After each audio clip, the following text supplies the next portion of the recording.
Bueno, en el video anterior estuvimos viendo un tema peculiar que está vinculado con la memoria. En particular, lo que hicimos fue tratar de analizar el concepto de Walter Benjamin, este filósofo alemán, de la dimensión aural, en lo que conecta a este concepto con el sentido de la búsqueda de un origen, de una versión primera,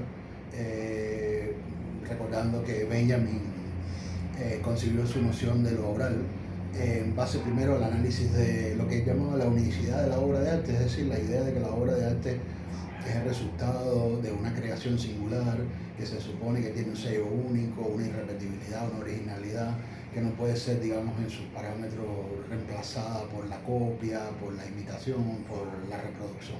Como la revolución industrial, el surgimiento de la fotografía y otras formas de la imprenta y de la repetición de la imagen afectó esta oralidad originaria de la imagen envuelta por un hálito, digamos, de irrepetibilidad, de unicidad, y de qué manera este concepto, que llegamos a la conclusión de que es un concepto estético,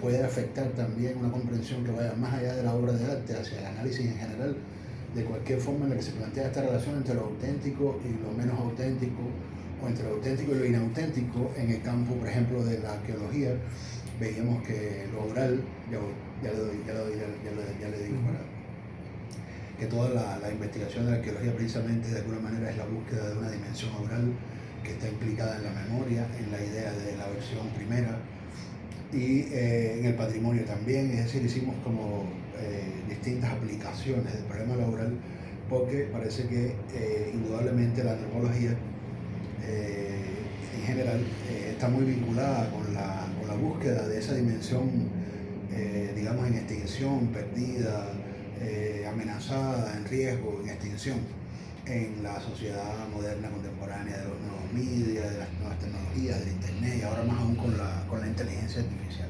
¿Querías decir algo? Sí, no, yo quería hacerte un pequeño paréntesis cuando estabas hablando de las repeticiones. Me acordé de Andy Warhol. Ajá, exacto. Entonces Andy Warhol lo que hace es una repetición de, en este caso de su obra más conocida, que es de Marilyn Monroe, con diferentes tamices de colores y tal, pero en esencia es la calca de todas las copias. Así es. Ahora, ¿cuál es la original? ¿Cuál es la primaria? ¿Cuál es la obra secundaria? Igual que la tipografía. La tipografía tú pero tú numeras las copias. Te dice la serigrafía. La serigrafía, pero En el grabado, la técnica del grabado. Exactamente. Mientras que en arqueología, o sea, claro, hay sutileza, por ejemplo, en la obra de Andy, que son los colores. Hay ciertas diferencias que hacen que se distinga una de la otra, pero con lineamientos muy estrictos. Tomamos la fotografía, y ahí la fotografía es repetición de una imagen que no se altera en el tiempo. Lo que tú vas a hacer es alterarlo según tu obra, según tu percepción, etcétera, etcétera. Mientras que en antropología, específicamente en arqueología, sí podemos distinguir. Porque existe una técnica, por ejemplo, de alfarería decorativa y utilitaria. Pero no existe como la fabricación industrial, porque esto es artesanal. Entonces tú puedes ver que las piezas no son réplicas una de la otra, sino es una repetición de una imagen que está dentro de ti, que hace parte de todo un proceso cultural donde la utilidad del cotidiano se plasma y hace distinguirse un grupo de otro. Ahora estaba pensando, escuchándolo, por ejemplo, cuando yo estaba en Houston, en una ocasión, para llevar a Marcela a un parque de diversiones, había un parque maya de entretenimiento, ¿no? Entonces de repente, no sé, el dios de la lluvia o el dios, los distintos dioses mayas eran túneles por los cuales pasaban los carritos de diversiones. Y entonces había toda una recreación en base a efectos especiales. Entraba por la boca de un dios, y entonces ahí había un sonido que le daba miedo a los niños, ¿no?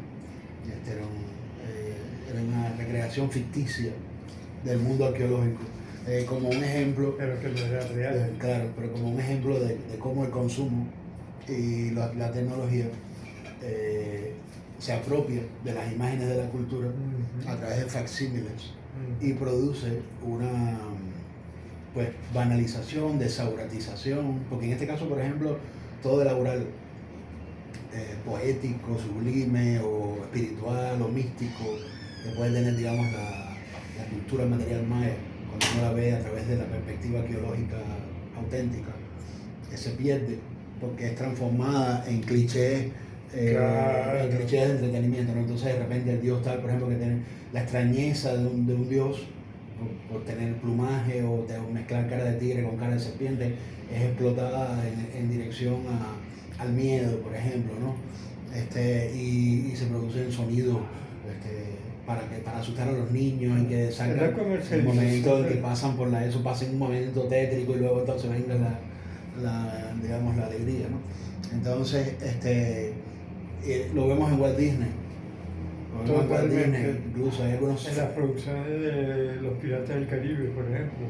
Ajá, y con relación a este tema también hay una, creo que se llama Pocahontas. Que es de una India, de una India. Es decir, en Walt Disney hay mucho de esa exploración de los efectos especiales en torno al mundo indígena, ¿no?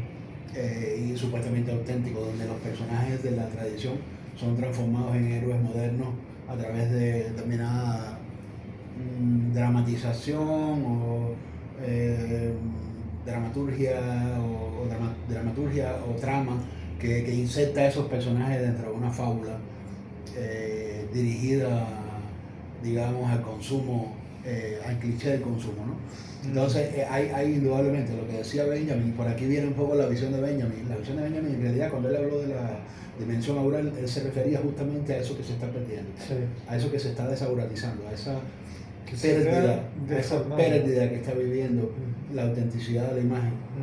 Desde que, claro, en la época de él, principio del siglo XX, era un poco la amenaza de la revolución industrial, la revolución. Claro. Él veía ya esa amenaza en el mero hecho de que una imagen perdiera su singularidad y se transformara en una cosa repetible exponencialmente. Y lo veía también en la pérdida del sentido de la unicidad de la obra de arte, así que ya no responde a un mecanismo artesanal, donde hay un sujeto del cual es un resultado, sino que ya responde a un mecanismo industrial, donde hay una manipulación. Entonces todas estas ciencias, la antropología, la arqueología, pero yo diría incluso otros procesos, otras lógicas, como por ejemplo la restauración, la misma historia como disciplina, que tienen una conexión, y el arte, por supuesto, casi en el centro del problema, que tienen una conexión muy esencial con la dimensión aural, con la búsqueda de la dimensión aural, bien sea perdida por nostalgia, por melancolía. Hay un libro, por ejemplo, de Andreas Wilson, que es un teórico contemporáneo en estética, que se llama La nostalgia de las ruinas. La nostalgia de las ruinas. Hay como una especie, por supuesto, de cultura retro que está emergiendo con el posmodernismo cultural, de salir en busca de las cosas que están perdidas, ¿no? Una especie de actitud retro que incluso se puede aplicar, dadas las velocidades de la modernidad, ya no solamente a culturas originarias o a pasados remotos o a cosas que sean indudablemente símbolos de un origen o de una fuente, de una génesis, sino que se pueden hallar dentro de la misma modernidad, ¿no? Como hablábamos en una ocasión. Por ejemplo, pongamos por caso la velocidad con que se va poniendo vieja la misma modernidad.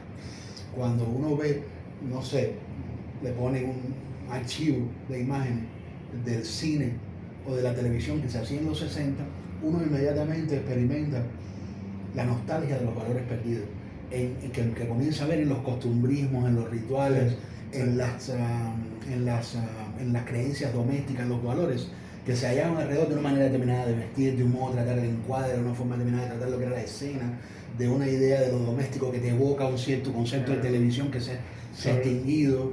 Sobre todo algo importante que es el concepto de la moral a través de la comunicación. Ajá, exactamente, también.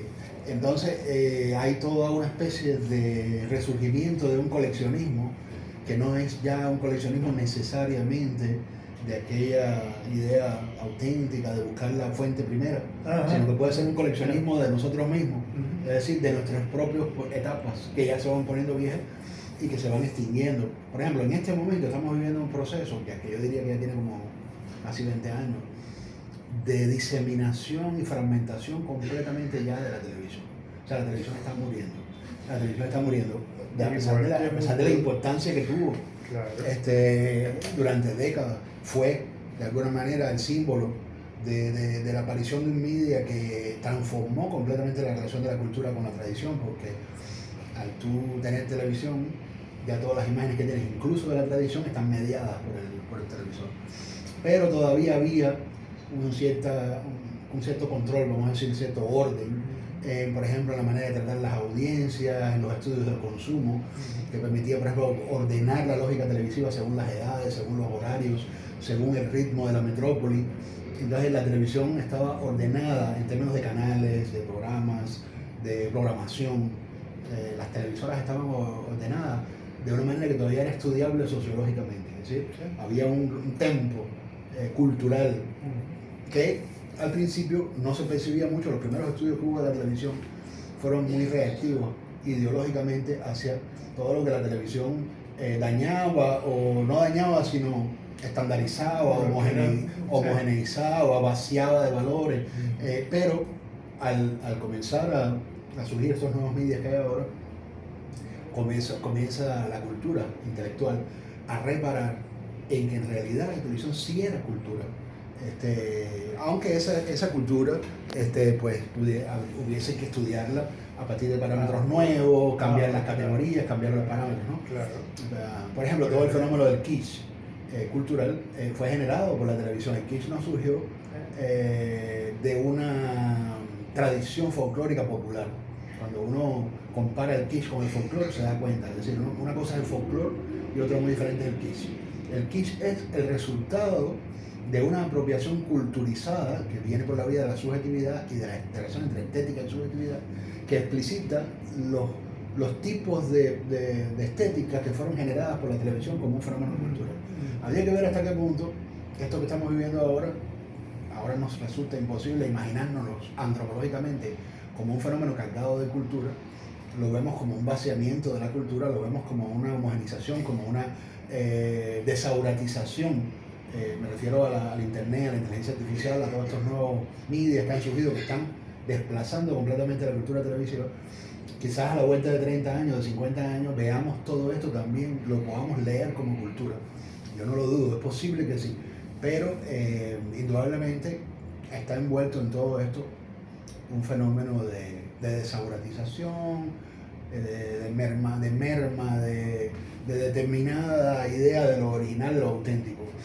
Hemos hablado otras veces nosotros, en algunos de nuestros videos, no sé si ahora para este proyecto que estamos haciendo ahora, pero creo que para el anterior, hubo un momento que estuvimos hablando, por ejemplo, poníamos el ejemplo, a mí me sirvió mucho el caso de decir para entender esto, ¿no?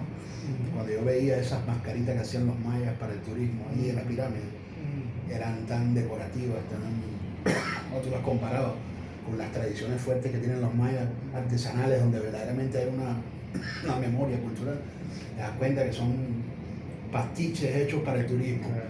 Sin embargo, la contraposición también de lo que es el Carnaval de Venecia, la comercialización y el rescate de volver a hacer resurgir lo que fue esa época en pleno siglo XXI, donde no, como cosa curiosa, la tecnología no juega, bueno, aparentemente.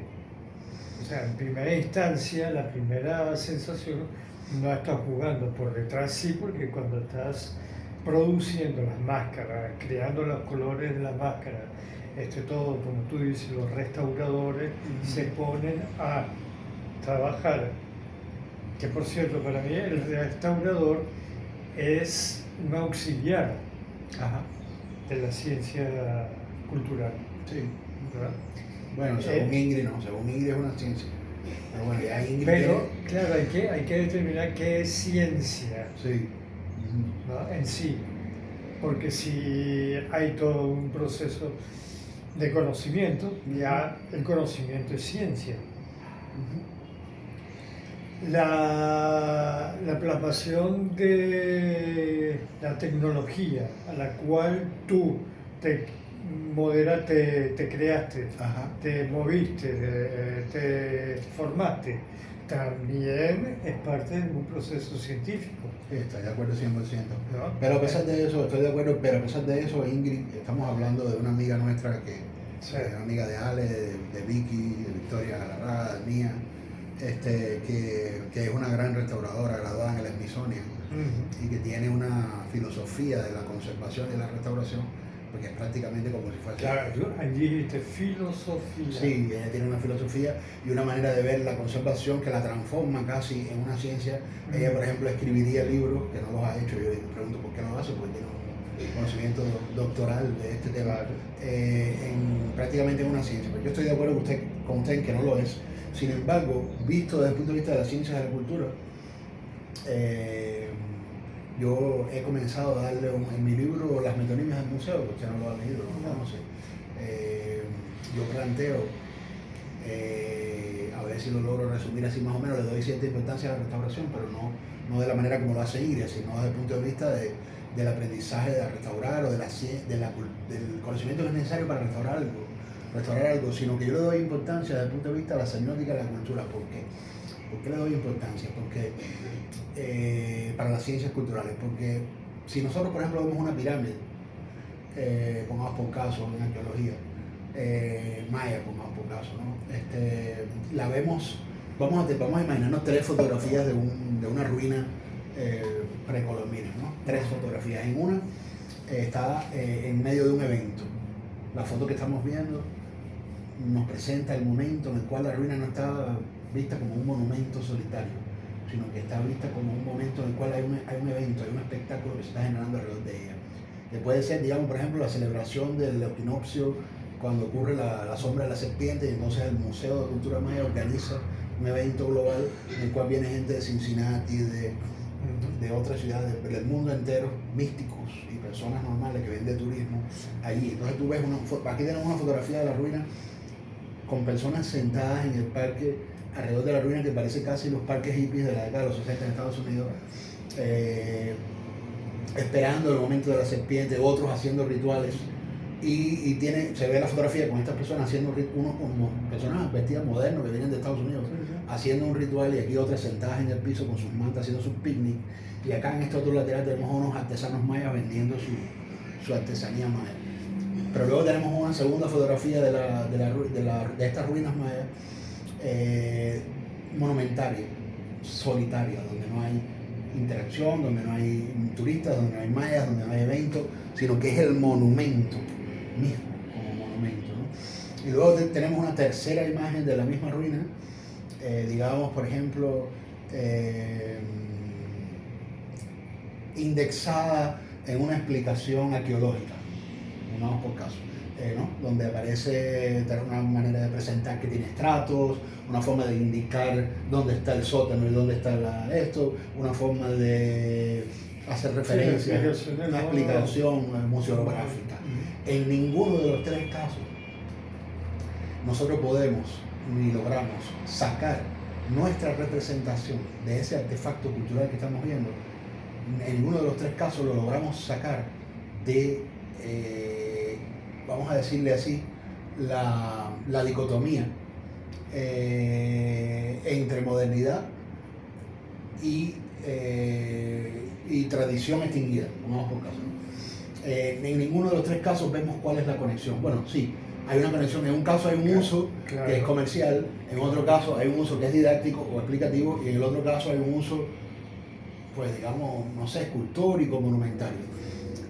Pero yo considero que de ninguna forma los artefactos de la cultura material, en este caso arqueológicos del pasado, pero yo diría de cualquier, no tiene que ser del pasado, pueden ser contemporáneos, pero bueno, en ningún caso nosotros conseguimos una imagen más productiva para el análisis semiótico de estos objetos de la tradición que cuando están en proceso de restauración. Si yo veo la misma pirámide, en vez de verla con el evento, en vez de verla en estas 3 fotografías, la veo en cambio en una fotografía en la cual está siendo restaurada, yo veo alrededor de la misma pirámide, es la única forma en que alrededor de esa pirámide algún día se va a poner un andamio. O algún día se va a poner, van a estar trepadas unas personas allí que no van a estar ni consumiendo el mito, ni dando una explicación de por qué es, sino que van a estar simplemente restaurándolo. Cuando uno ve una iglesia, por ejemplo, del siglo XIV, no la ve a ella pintadita en medio de la ciudad con los carros pasando, ni la ve en una clase didáctica, ni la ve en el momento en que los sacerdotes están dando la misa, sino que uno la ve en el momento en que está siendo restaurada. Uno obtiene una manera, es como si uno obtiene una representación de lo que ese artefacto cultural es, que solo lo obtiene cuando está siendo restaurado. Porque ¿qué pasa con la restauración? La restauración...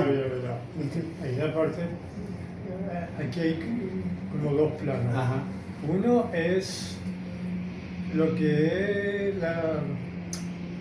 la vista cotidiana, que tú pasas todos los días y ves la iglesia. Por ejemplo, vamos a retomar el caso de Notre Dame cuando se incendió la flecha. Sí.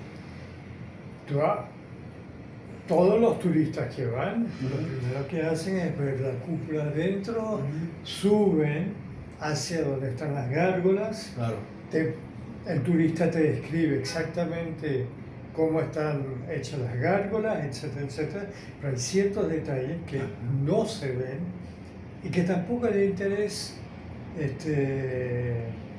público o turístico. Sí. Pero si hay alguien que va como un arquitecto o un ingeniero, se va a centrar en los detalles de cómo fue construida. Y eso se ve exactamente cuando hay una catástrofe y empieza la restauración del monumento.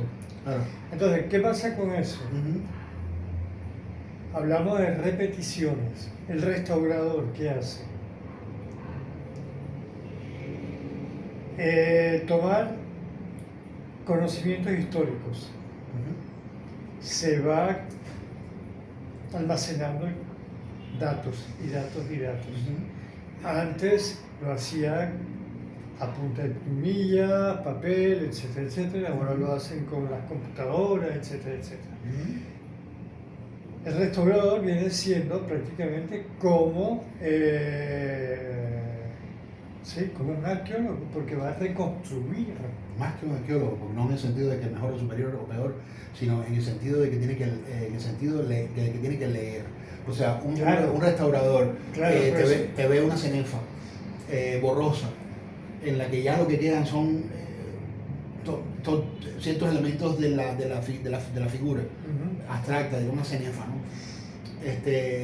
Pero ya está erosionada, ya él tiene que comenzar a leer ese texto, tiene que comenzar a interpretarlo, tiene que comenzar a leer. O sea, obviamente tiene que usar un conocimiento también, porque no es que va a inventar una manera de lograr ese amarillo. Tiene que repetir las mismas condiciones que se habían plasmado anteriormente. Por ejemplo, aquí tenemos el caso de Pompeya. En Pompeya hay unos murales y unas pinturas extraordinarias, pero como fueron destruidas por la lava, se han desteñido. Afortunadamente quedaron patrones, o sea, zonas que no han sido afectadas y que han sido utilizadas como referencia para poder hacer la réplica y volver a reconstruir todo el ambiente. Entiendo. Estoy de acuerdo, sí, pero lo que yo le estoy diciendo de todas maneras no es incompatible con eso, es más bien otra cosa. No. A ver, si nosotros agarramos, estamos aquí en la ciudad ahorita, ¿verdad? Todos los edificios están en uso y estamos viendo la ciudad como transcurre su discurrir cotidiano. De ninguna manera nosotros vamos a reparar más en un edificio determinado sobre el cual querramos llamar la atención que si lo tapamos con una sábana.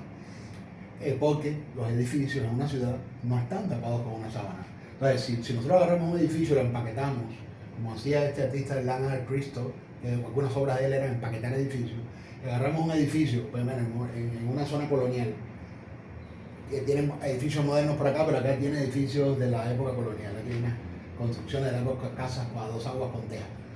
Nosotros agarramos uno de esos edificios, por ejemplo la iglesia, y la empaquetamos con tela, y la envolvemos con tela. Nosotros estamos llamando la atención sobre ese artefacto que de ninguna otra manera se pudiera llamar. Okay, ¿qué pasa con la restauración? La restauración indexa el texto social y cultural de una manera que ninguna otra forma de intervenir la memoria nos ofrece una imagen visual que indexe de tal forma lo que un artefacto cultural es. Estoy hablando de una cosa que hay un lingüista checo que habla de ella, que es lo que se llama la función fática. Yo creo que en algún otro momento le he hablado de eso.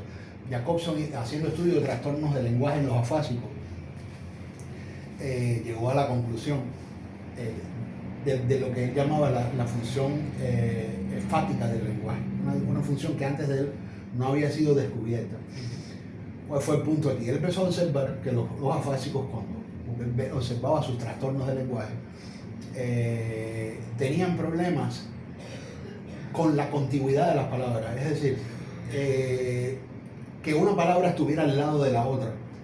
O sea, yo tengo aquí, digamos, por ejemplo, usted le da a un afásico 15 palabras y esas palabras todavía no están puestas en una oración gramaticalmente, ni están ordenadas. Tan pronto usted empieza a poner una al lado de la otra, empieza lo que es el principio de la contigüidad. Es decir, físicamente hablando hay que poner una primero y la otra después, porque si no, hay que hacerlo inevitablemente. Los afásicos tienen problemas con eso. O sea, ellos tienen un trastorno de contigüidad. Es el hecho de que una palabra va al lado de la otra en el espacio los trastorna. Entonces digo, hay un problema aquí que se genera como una especie de como una interrupción, vamos a decir así, como un lapsus, cuando tú reparas en esa fisicalidad de que una palabra va al lado de la otra en el espacio, en la contigüidad. Y entonces ponía un ejemplo que es una comunicación entre dos personas telefónicas. Dos personas están hablando por teléfono. ¿Y qué tiene y cómo se explica el significado de una palabra aislada que está conectada con otra? No entiendo a qué se refiere. Por ejemplo, yo te digo una mesa, Ajá. tiene una simbología. Sí. Si digo mesa aisladamente, pero si digo la mesa sirve para, Ajá. ya le estoy dando una continuidad. Claro. No la estoy separando. Claro. Ajá. La estoy insertando en un universo. Claro, pero usted no tiene problemas con eso porque usted no tiene un trastorno afásico. El hecho de que usted tiene que poner una palabra con otra, eso, que para usted es normal, el afásico lo trastorna. ¿Entiendes? Lo trastorna. El afásico tiene como una especie de, vamos a decirle así, para explicarlo de una manera, yo no soy un científico en ese tema neurológico, pero el afásico tiene como una especie de fobia a la espacialidad del lenguaje. O sea, es como que el hecho de que, ¿por qué si dos cerámicas, yo tengo una cerámica aquí, la pongo una al lado de la otra, son contiguas, o un mueble va al lado del otro, porque las palabras se combinan como si no estuvieran una al lado de la otra? O sea, a ellos el hecho de que hay que unir esto con esto les crea problemas, ¿no? Entonces, Jacobson decía, hay un problema, no hemos reparado suficientemente en la espacialidad del lenguaje, el hecho de que el lenguaje alfabético en este caso también es contiguo, aunque no lo parezca, porque al significar nosotros nos olvidamos, al significar, al entrar en la dimensión de los significados, nos olvidamos de que él es una distribución. Claro. Vamos a decir que él es una distribución, ¿no? Entonces, pero sí es una distribución, y es lo que los afásicos están trabajados. Sí es una distribución. Entonces dice, vamos a imaginarnos una conversación telefónica, pone un ejemplo en su libro. Vamos a imaginar una conversación telefónica en la que dos personas están hablando y se están entendiendo, ¿no? Están comunicándose, se están entendiendo sobre un tema, ¿no? Y de repente hay como un ruido. Ponele ese ejemplo. Es como un ruido en la. Y entonces uno de los que está hablando dice, oye, discúlpame, pero ¿tú me escuchas bien? Entonces el otro le dice, espérate, sí, ¿qué es lo que yo sí, yo te escucho bien, pero yo a ti no, porque hay como una, tú no sientes como una. Y entonces la conversación, que hasta hace un minuto era sobre un tema en el que se estaban entendiendo, comienza a tornarse sobre su propio límite físico. Es decir, podría acabar, podría interrumpirse, podría surgir un accidente, un ruido, un problema de señal, una cuestión eléctrica, que comenzase, que incluso pudiera hasta concluirla. En el momento en que eso ocurre, o la comunicación se torna sobre ella misma, y ahí es donde él descubre la disfunción fática del lenguaje, o se torna sobre ella misma o muere. Entonces, ok, ¿qué es lo que pasa con la restauración? Es como si tú sacaras al símbolo de, vamos a decirle así, ¿cómo podríamos llamarle a eso? De la hilación o del tejido vivo de la cultura.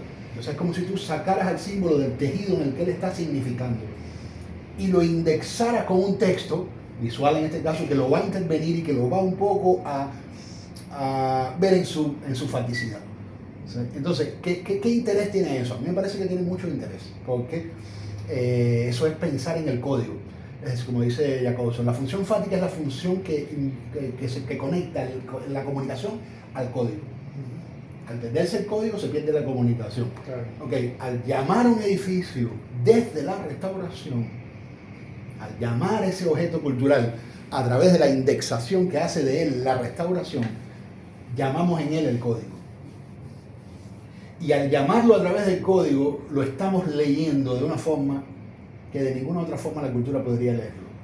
Incluso para entender ese tejido también. O sea, para entender por qué el tejido es como es cuando eso no está indexado, cuando eso no está separado o interrumpido, como podríamos llamarlo, ¿no?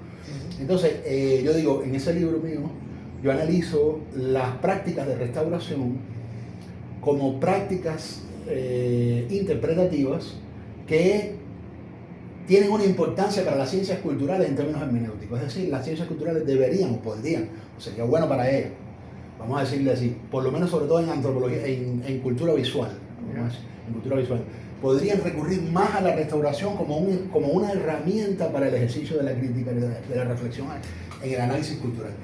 Pero sí, es un tema fascinante pero ya le digo, sí, yo sé que aquí la visión que yo estoy planteando es diferente a la que usted planteaba, que es más bien considerándola desde adentro si es o no, y es cierto que es una ciencia, pues yo diría que una ciencia auxiliar, podríamos llamarle así, ¿no? Un conocimiento auxiliar, estoy de acuerdo con usted en eso, pero sí, y en esta visión que yo estoy planteando también seguiría siendo auxiliar, la recurrencia de ella. O sea, esto no es una práctica que se va a ejercer desde la actividad de la restauración, sino a propósito de ella, ¿no? Claro, depende también el objetivo de la restauración, que le estás dando más importancia. Pero de acuerdo. La restauración per se viene para mí siendo una ciencia auxiliar. De acuerdo. Ahora imaginémonos una restauración de un patrimonio colonial en el cual está inscrita una práctica de consumo turística, digamos por caso, para la nación, en la que esos edificios que están siendo restaurados forman parte de la memoria nacional.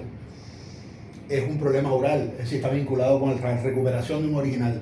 Claro. Pero desde el punto de vista de la industria turística, en la que ese patrimonio está siendo restaurado, que es donde se consume, donde hay una actividad de consumo en ese espacio donde esa construcción está ubicada, hay un trabajo de, tú no puedes hacer una restauración desconociendo que lo que tú estás restaurando es para que los turistas consuman. Claro. ¿Entiendes? Entonces, hay un trabajo que no es meramente de poner en contacto un signo presente con su pasado, en términos de la memoria de una nación que sin interrupciones y con toda la hilación de un self o de una identidad cultural, en este caso una nación, puede recordarse a sí misma yendo en busca de su versión auténtica, sino que también hay un trabajo de actualización de esa cosa a un presente de consumo, y al mismo tiempo también hay un trabajo de reinterpretación, incluso de reinterpretación, porque tú no puedes obviar, es como decir, yo pongo un ejemplo que yo digo, tú vas a un espacio urbano, ¿verdad? Llegas a Berkeley, te encuentras con un punk en un parque, como me ocurrió a mí, y te sientas a hablar con él. Y tú le dices, ¿a ti no te gusta el Zeppelin? Y el punk te dice, no, para nada, soy de los rockeros, y lo mío es, y te menciona a un grupo punk, ¿no? Sin embargo, el hecho de que un punk necesite distanciarse y rechace la estética urbana y cultural del rockero, no significa que la imagen que uno puede tener de un rockero, o incluso la imagen que un rockero puede dar de un punk, no sea de importancia para la manera como el punk se reconoce a sí mismo en la cultura urbana, porque aunque él no es un rockero, necesita del rockero para distinguirse, ¿no? Entonces, lo que quiero decir con esto es, hay tú no puedes separar una restauración de un turista y de una actividad de consumo por el hecho de que la restauración sea una búsqueda para la memoria nacional de un original como era.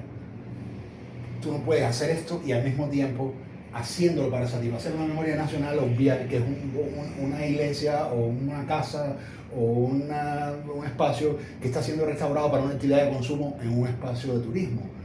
Entonces, al verlo desde la perspectiva del turista, tú comienzas a releer el texto, ¿entiendes? Comienzas a releer la relación entre los textos, o sea, el texto que tú tienes de lo que es ese edificio ahora aquí, y el texto que tienes en láminas, en archivos, lo que fue en un momento dado y la manera como se construyó.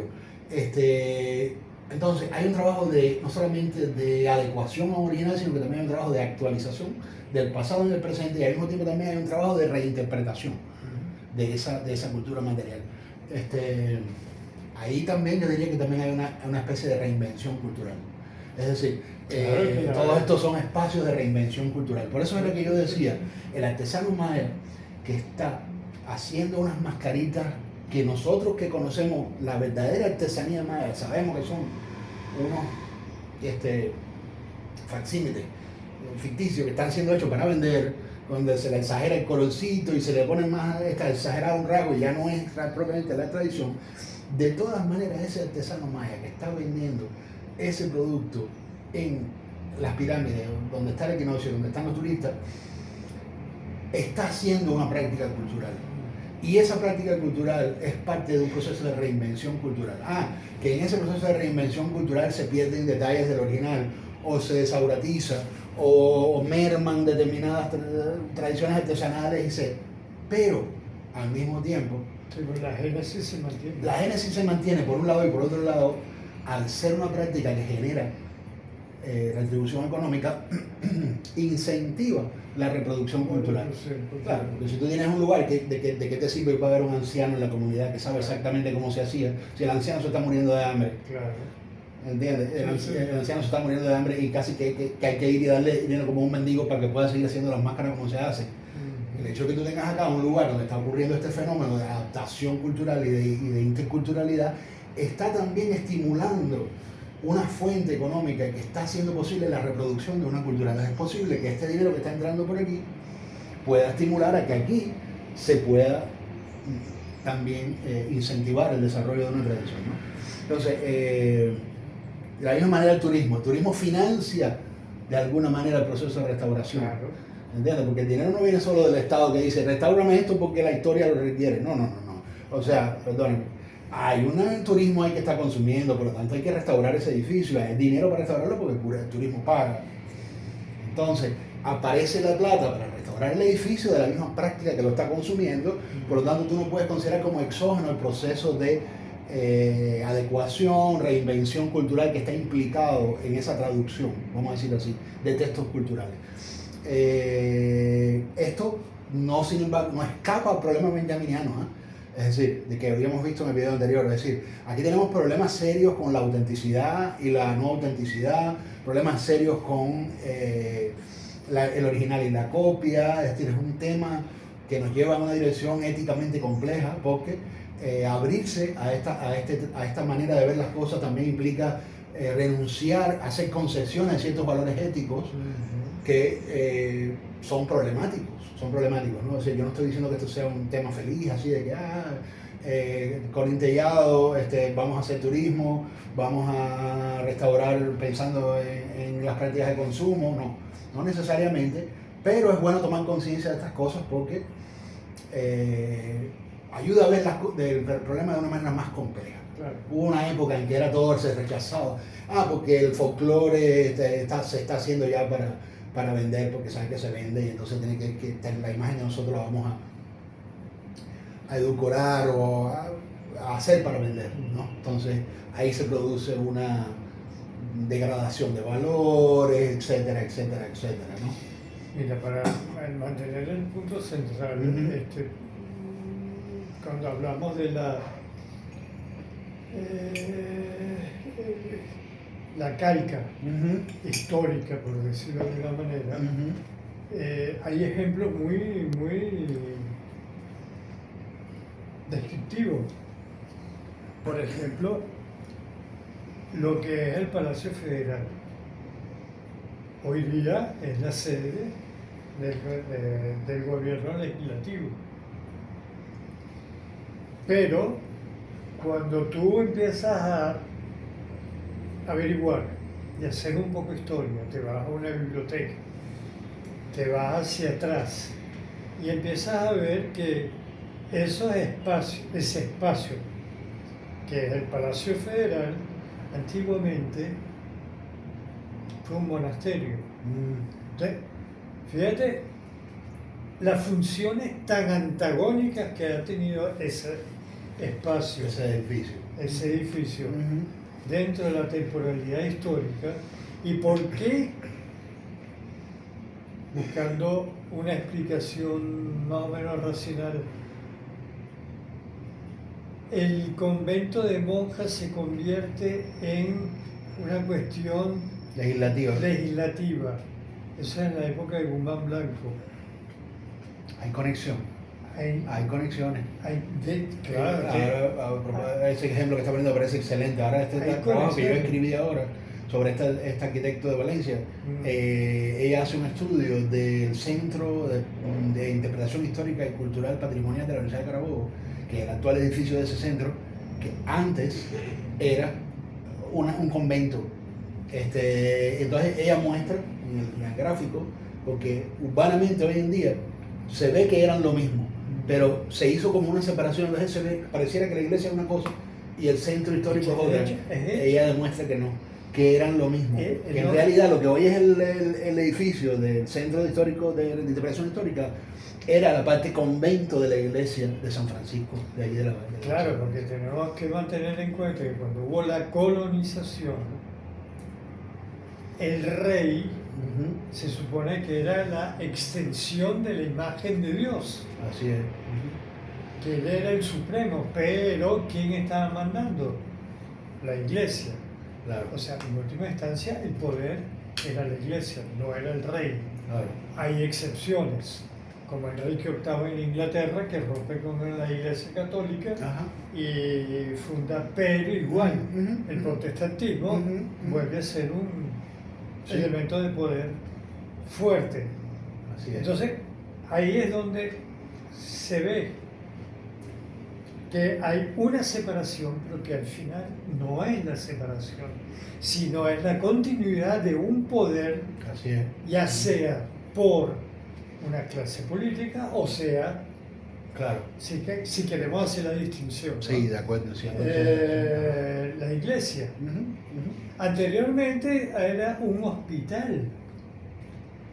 Ahora, explica, bueno, entre el hospital y lo que fue un convento, quizás... Que hay a través de la caridad hay una conexión. Claro, hay una conexión. Ahí se podría explicar. Caritativa. ¿No? Cuando era un convento, toda esa parte estaba conectada subterráneamente. Y lo que es, ahorita hay había un restaurante, no sé si todavía existe, pero debajo era un cementerio de neonatos. O sea, eran todos los abortos de las monjas que llevaban estos fetos y los aglomeraban en esos. Entonces la pregunta es, ¿por qué la iglesia permite estas acciones? ¿Por qué escogen un lugar que está cerca de un convento? Bueno, quizás tiene una cierta relación, pero también, si es bien cierto, existe una contradicción que es el pecado. Pero como todo eso está solapado por la iglesia, claro, debido al poder, entonces es un poco como tú dijiste, hay un paralelismo. Ahí hay dos cosas que me interesan. Esto es una cosa de un trabajo de campo que usted hizo en un periodo Sí. que ya me ha contado, un trabajo de arqueología de lo contemporáneo que me parece importantísimo. No habíamos hablado de eso antes. Sí, lo habíamos mencionado, usted lo había mencionado, Sí, pero no había profundizado. Me resulta sumamente interesante. Hay dos cosas que me llaman la atención ahí. Una es la lectura de un texto en otro texto. Es decir, Exacto.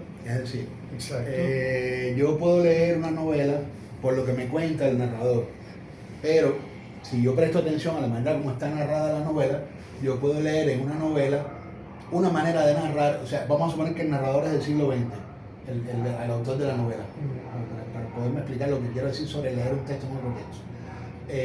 Yo estoy leyendo una novela de un autor del siglo XX. Yo puedo leerla, tomarla al pie de la letra y leerlo, el mundo que él me cuente, y leer la novela y disfrutarla como novela. Pero yo también puedo al percatarme de cómo está escrita, darme cuenta que hay determinados usos literarios, manera de presentar los capítulos, forma en que entran los personajes, que son recreaciones de estilos literarios del siglo XVIII, pongamos por caso. Y comenzar a leer la misma novela, otro texto que viene junto con ella, que está evocando más allá que el mero cuento que el escritor me está echando, ¿no? Por poner un ejemplo, quizás no sea el más feliz de los ejemplos, pero el ejemplo que usted está poniendo es leer en un texto otro texto. En este caso es un palacio legislativo, que es el texto que estamos leyendo, vamos a decir así, sería la novela. El texto principal que está siendo leído de su funcionalidad actual es que es un palacio legislativo, pero usted está leyendo ese texto, en vez de leerlo a él en sí, por lo que él es, en ese texto está leyendo otro texto, que está inscrito, que está en la huella, que está en la memoria, que está como un vestigio, que está detrás, que está incrustado de cierta manera, porque si fue un convento, ¿no? ¿Qué es lo que fue? Un convento. Fue un convento. Ahí está inscrito el convento, un texto está en el otro. Y usted está de esa relación de texto haciendo un trabajo interpretativo, que lo conduce, claro, por un lado a una idea, digamos, de reconstrucción de una memoria, que fue la historia de un edificio determinado, pero que lo conduce también a una práctica interpretativa, porque poner en relación el texto religioso con el texto legislativo ofrece luz, trae luz en una dirección y en la otra para la comprensión de procesos culturales que si no se hubiera leído un texto en el otro no hubiera sido posible. Entonces ahí yo veo que hay una práctica de interpretación cultural intertextual. Yo le llamo a eso lectura intertextual. Pero el otro punto que me resulta interesante de lo que usted acaba de decir es el hecho de que se produjo un vaciamiento. Ya eso sí lo hemos hablado en otras ocasiones. Es un tema que usted no me ha seguido nunca en este tema, no mucho, porque es un tema que más bien a usted le resulta curioso, me da la impresión, pero es un tema que tiene cierta importancia. Y que usted lo conoce muy bien, porque usted tiene una base evolucionista y sabe, yo sé que lo domina, pero quizás no se ha dedicado a él. Es el tema de la secularización, el surgimiento del Estado. No se ha hecho un estudio, bueno, sí, se han hecho algunos estudios. El mismo Max Weber hizo un estudio sobre la sociología de la religión y otro sobre la sociología de la burocracia. ¿Por qué surge el Estado? ¿Qué es esa cosa, esa invención nueva que viene a aparecer en Europa, en Occidente, y que se le comienza a partir de un cierto momento a llamar el Estado? Obviamente se pudiera hacer una arqueología del pasado del Estado y buscar en Roma o en la Grecia antigua las primeras formas de lo que después fue el Estado. Incluso en la misma historia de la religión y de la monarquía se podría hacer una genealogía que busque los orígenes del Estado a un nivel más complicado que el que yo estoy diciendo, pero el surgimiento propiamente de lo que llamamos Estado hoy, el Estado moderno, vamos a decir, ese Estado es al que yo me refiero, no a ese Estado que buscando genealógicamente sus orígenes empezamos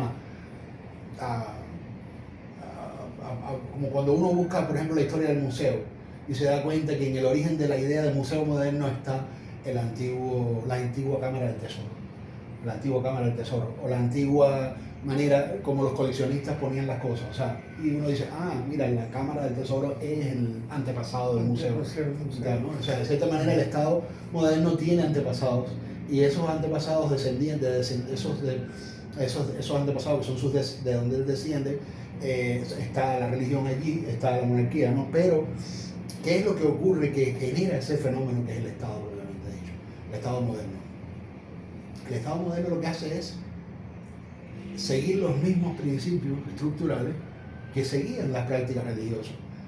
La única diferencia es que él vacía